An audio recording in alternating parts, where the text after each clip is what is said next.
Shalom and good day all, this is Tehillim29 back again for some indie comic reviews, and for these indie comic reviews I'll be covering Hyde Street issue 11 by Jeff Johns, which has actually been a really good series, and it is way better than anything Ethan Van Sciver is doing right now.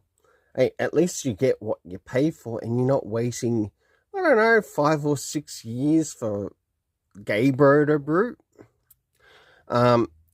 And we have also Street Fighter Masters Karin through Udon. I'll now get things ready and organized for the first one that I'll be reviewing. So, first things first, does this cover in any way, shape, or form connect to something that is happening inside with the story? It certainly does, to which I give it a 7.5 out of 10. Next is the area of the internal art, as we have a look around the beginning, the middle, and of course the end, and also what's happening story-wise with the characters.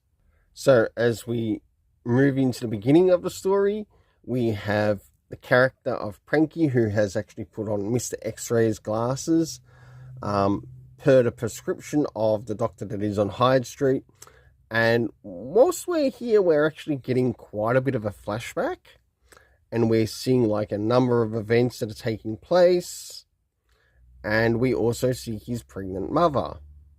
Of course, we do somewhat get to see him interact within what he's seeing here, until the butcher makes his appearance. And we see that after this happens, Pranky actually returns to his usual self.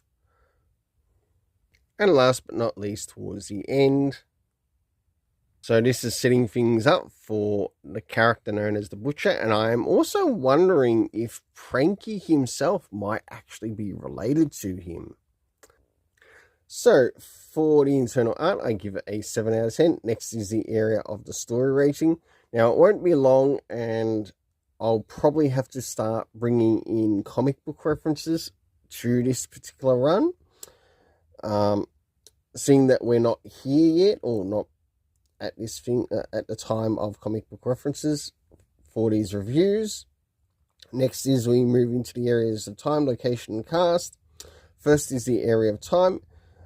We didn't get anything time-wise, but I think it really would have been quite useful, especially of what they were showing of Pranky's past and the connection to his mother and also the Butcher that we also got to see there. Next is the location, to which we had Camp Mazana, and also the return back to Hyde Street. The cast of characters consisting of Mr. X-Ray, Pranky, of course we have Judy, and also the Butcher. My overall rating for this story is an 8 out of 10, that's right, an 8 out of 10. As I believe the storytelling has gone up.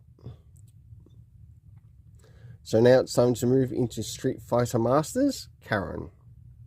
So, first things first, does this cover in any way, shape or form connect to something that is happening inside with the story? It somewhat does, to which I give it a 7 out of 10. To which we have the character of Karin and the person who would be her opponent. Next is the area of the internal art, as we have a look around the beginning, the middle, and of course the end, and also what's happening story-wise with the characters. So as the story begins, we meet up with the character of Birdie, who ends up letting in a bit of a stranger of sorts in the location of the Swiss Alps, to which we know that this event is taking place with Karin. As we start to move towards the middle of the story, we of course get a conflict between, or the opponents begin to fight each other. And last but not least, towards the end, and one good thing that I do want to point out and note is that the next Street Fighter Masters one, which is coming out, is actually centered around the character of Ken. And I definitely look forward to it, as I'd like to find out what will be happening next with that character, and if he in turn catches up with Ryu. My overall rating of the internal art is a 7 out of 10. Next is the area of the story. So first things first, do we get anything time-wise? About the only thing we do is later. Next is the location, which is in the Swiss Alps, plus a bit of a reception hall. Last but not least, the cast of characters consisting of Birdie, Karin, and Olive Ong,